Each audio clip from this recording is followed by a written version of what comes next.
I flat? It's an I flat. No. It's an H diminished. Oh, there we go. Okay. I see. Well, maybe it's my overtone. Oh, authenticate, yes. M diminished sharp sus. Oh,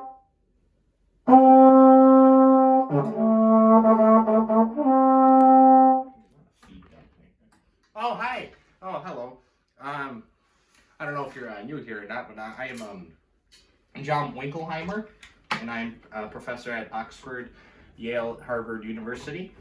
And you're probably wondering what this piece of beautiful work I'm holding right here is called. This is called what professionals call a Bombadome. The Bombadome was invented in 1877. And it's quite, and you probably heard me play these selections from Kenny Blostrom, one of my favorite composers. Yeah, I have several PhDs in Bombadome maintenance, performance, and all that construction, anatomy, and all that. Really, this instrument defined the 40th century music. And no, it's not a brass instrument. It's a completely different. I wouldn't even say brand. I mean, this is a Yamaha Bombadome. They don't make them like they used to. Personally, this is one of my worst Bombadomes for $70 million. But I mean, Yamaha gets it done.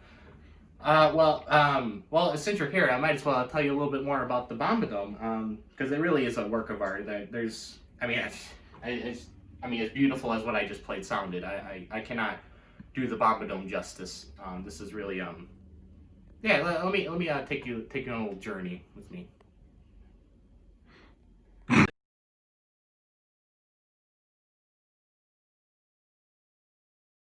As a university professor, I get access to a lot of phenomenal documents of the first blueprints and sketches of the Bombadome, where it came from. Because the Bombadome originated with overtones, you see, which are basically, with the fundamental frequency is the one that you hear, and it builds upon that, which is here when they developed it, they got sheepskin actually. This was where the first sheet music was used on, because they didn't have paper, of course, back then. And then you can see over here a picture of the bomb clef, which is actually two Wolverine tusks back to back right there. And he's drawing the first staff line. You can see another staff right there, actually. So the Bombadome in its first original pure form, you have the bowl here. This is the bowl here, the modern bowl. And then it was actually a lot bigger back then because, they thought the bigger bowl, the bigger sound.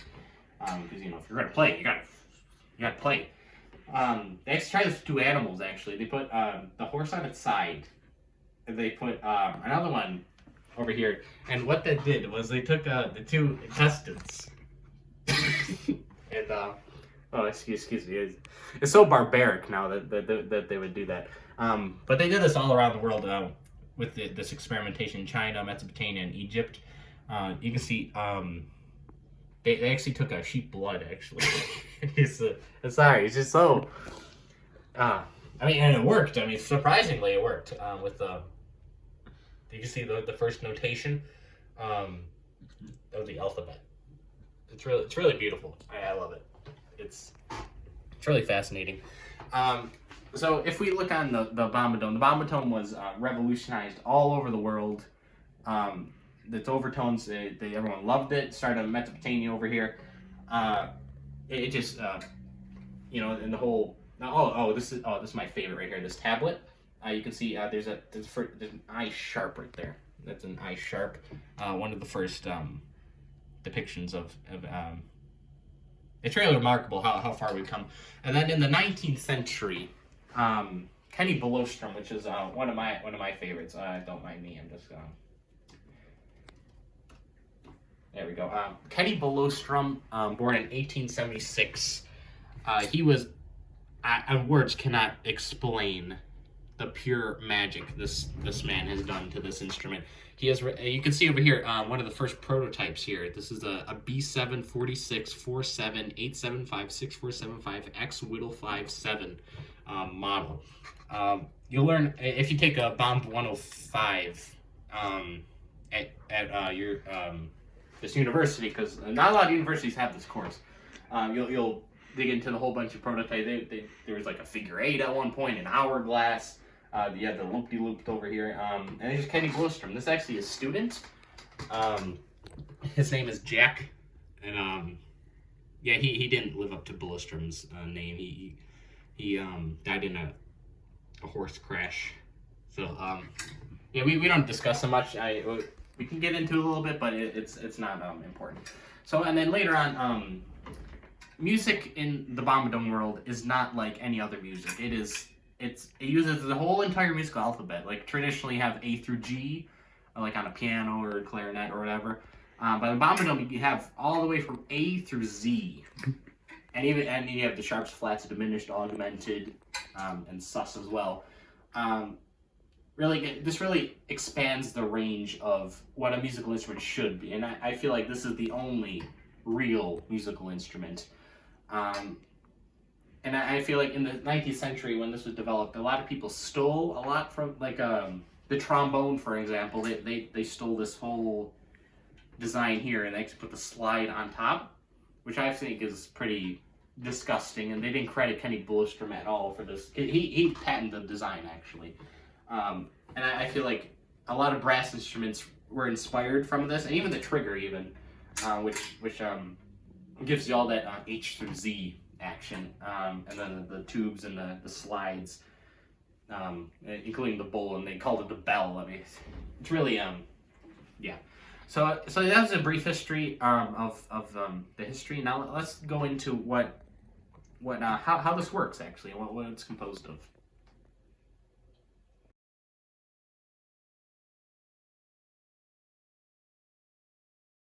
So the Bombadome itself is really complex. I mean, it's come a long way over the years. It's really condensed. The way everything just lines up and the way it works is just really remarkable. How it did. Kenny Bolostrom, who patented this model, it just compacted everything. It just works. But it wasn't so.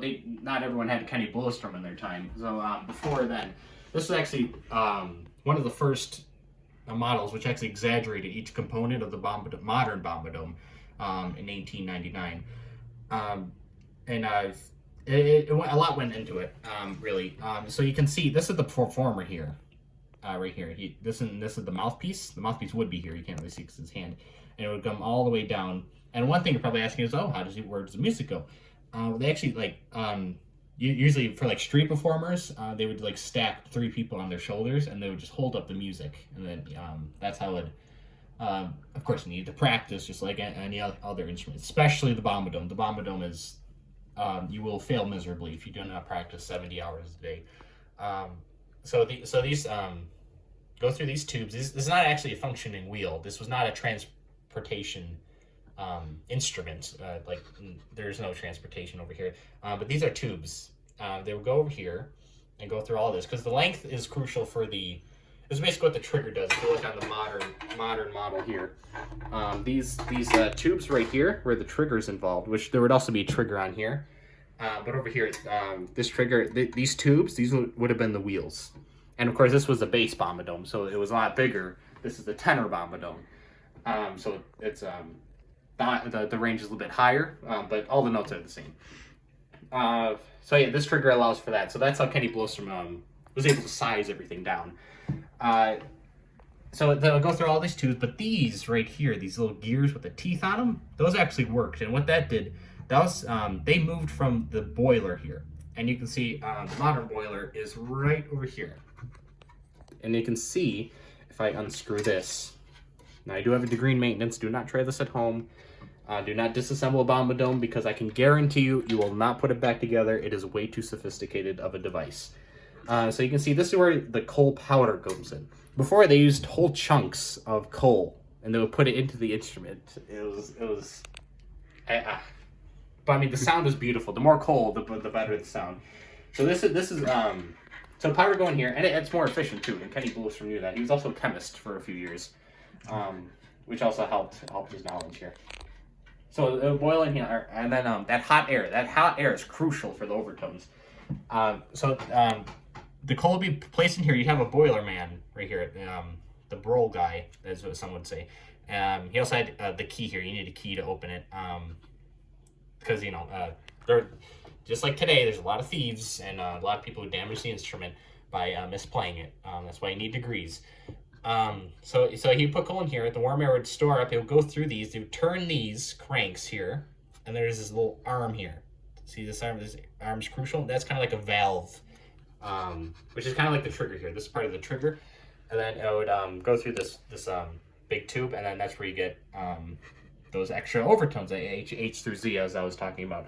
So then once you get the proper note, pressing trigger and all that, and then the Brol man doing this thing, it all ends up through the boiler up to the bowl right there. It's a really small, exaggerated bowl. This model in particular is it's a French T4 367 0633 GHJT Tittle Whacker model 6.87 B. It's a French model, of course. So yeah, they had this instrument, and then this big compartment was used to store coal and music as well, because usually they put like a little tray over here with wheels, and then that would move the Bombadome along if they had, like a French marching band, for example. The Bombadome, there'd be one Bombadome in front and one Bombadome back, and then that would conceal the entire band, because really the Bombadome's a foundation. So getting a little more specific with each component, of course we've mentioned the bowl is one of the most defining elements of the Bombadome. You can see in there. If you were here in person, you'd actually feel the heat coming from the little boiler I have down here. So you have this big tube. This is called the rod here. And then the rod comes around, and this is actually the tuning slider right here. You actually pull in and out, but I tuned it. It takes several hours to tune, so you have to go through all the modes and everything, and tune each one individually. But then that's a whole course on itself. So yeah. But then you have this slide right here is very important because this one gets you the P through S modes. So if I just carefully remove this, you always want to be careful. You can see right here, if you can't really see because it's a little dark, it's completely enclosed. But there's actually different modes and different tube structures that are in here that are actually compacted. You see all the gears, those are actually they're compiled within this tube. So to get mode 1, you would put 1 in like that mode, and then you have point 1, point 2, point 3, point 4, and then all the way up to 19. So that's and then even Blostrom even goes further with mode 2, and then 2 through 19 again. And then but of course we have the standard here, which I specialize in and teach the most. Only professionals really go through the other modes because really they're too advanced, honestly, and they're really for really experimental music. But the Bombadome has it all. It is all capable of all that. So yeah, then you have extra tubing for the hotter to go through, and then this is the boiler, which I briefly mentioned before, and I showed you this, but I'll show it again because this is really extremely fascinating. And never disassemble any Bombadome unless you have some form of credibility or degree or anything, because I can guarantee you will not put this back together because it is so complex. So along with this complexity, tampering with its design can be extremely dangerous as well. Guys, there's no need to experiment with this instrument. It is already perfect. I would consider this an instrument from God himself. Kenny Blostrom really did a nice number on this. But to give you a good example of what not to do, I actually had a colleague back in '83 when we were studying arpeggiations on the Bombadome modulations. he thought he'd make it easier to play the Bombadome and get richer sound without doing as much work by tampering with the boiler here. And again, do not do this unless you are a professional like I am. You will have serious consequences. So he started to tamper with the boiler here, and the chemical compositions in here are so complex. Kenny Blostrom was actually a chemist himself for a couple of years, which is why he had the knowledge of developing such advanced instrument. But when my colleague he started putting tubes in here, and actually I don't know what he did. But he died essentially. So this is not an instrument to be tampered with. Okay, it's laughable at this point. It's completely idiotic. I don't know why he was. You cannot make this instrument easier. You need to put the work in. There's no getting out of practicing. You need to practice 70 hours a day at least. And if you can't do that, you will not be able to perform the Bombadome. So this is the boiler. Do not tamper with it, but we can discuss how it works. So then you have your different modes here, along with the slides here, or modulations, more proper term. You have 1 through 22 right here. 1, 2, 3, 4, 5, 6. But that's really getting nitty gritty. You don't need to know that unless you're, getting a degree on it. Then you have the trigger here, which is directly connected to the boiler. It dictates where the air is going.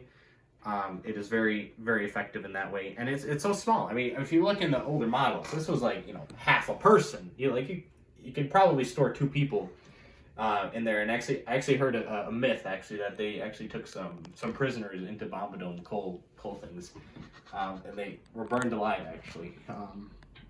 It's quite tragic, but honestly, that'd be a great way to go musically. But yeah, so that's the boiler, and then you have the rod here, as I mentioned. The rest is just nitty gritty. It would be a little too complex for this documentary, but really that's the basics. And I'll emphasize again. I'll say it again. This is not a brass instrument. This is not brash. This is titanium. This is very vibrant and is great for overtones. Now, another important thing about the Bombadome is how you hold it. A lot of people ask me, well, how do you hold a Bombadome? Well, remember, we do have a boiler. It's very hot. And with the warm air coming in with the beautiful music, it comes out the bowl, of course, through the rod. And we don't want this into the performer's face, of course. So what we do is we hold the trigger with your right hand, and then hold the bass here, or the modulating slide.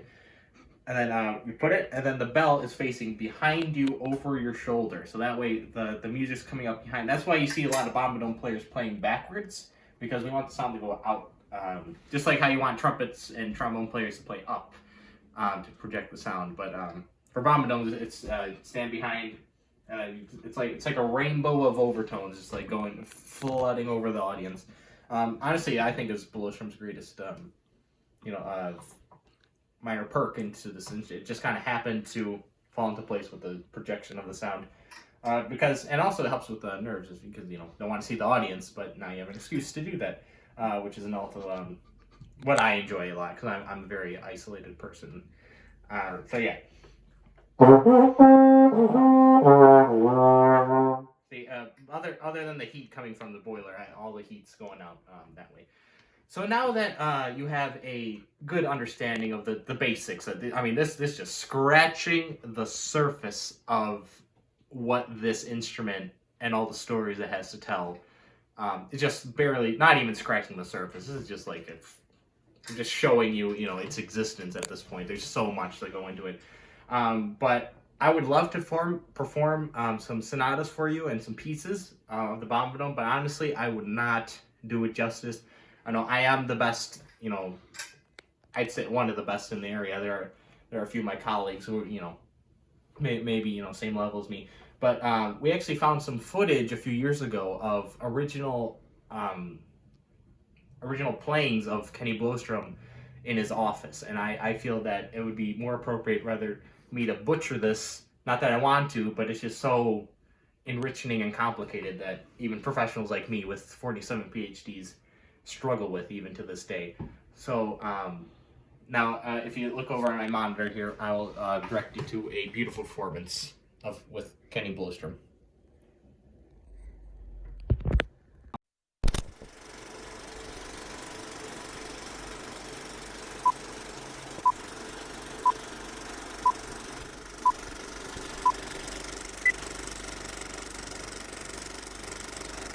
Hello, I am Kenny Blostrom, and this will be a draft of my 1947 Bomb Sonata in E sharp minor.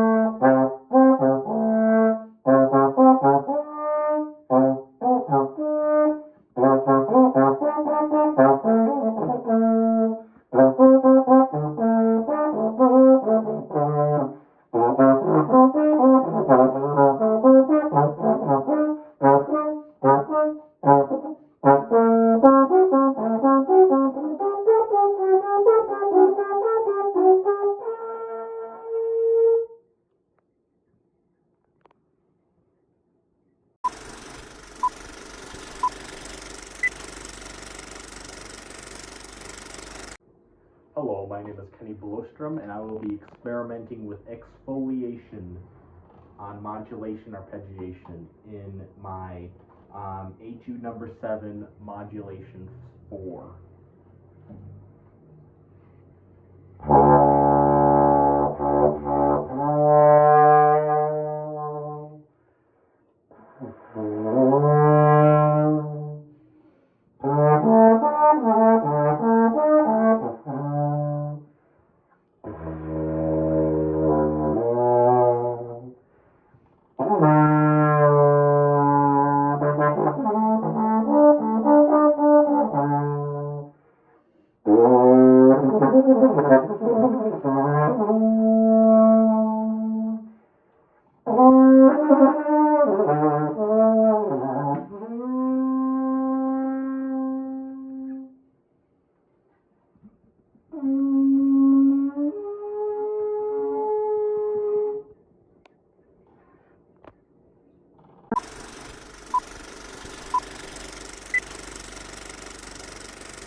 Hello, this is Kenny Blostrom, and this is take 7 of my Bomb Etude of 1954.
Hello, this is Kenny Blostrom, and I will be experimenting with exfoliated A diminished X in my Etude of 1987 176.875, modulation 46, opt 47, exercise 7.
Oh wow, that was magnificent. I mean, it speaks for itself. But I mean, like I said before, we're not even scratching the surface when it comes to the Bombadome. I didn't even talk about Lou Anson, another famous composer who comes a little bit after Billowstrom, but Billowstrom is he's the foundation basically how we know the Bombadome today. She also established tongue techniques, like twisting it 80 degrees, 90 degrees, vibration, vibratos, and all that. But that you'll have to take some of my courses at this university for that kind of information. So, yeah, I think that will conclude this little crash course of a little introductory of what the Bombadome's all about. Maybe you can, I don't know. Maybe I'll see you one day in class. We'll do some exercises. And I also noticed Billowstrom's techniques that like the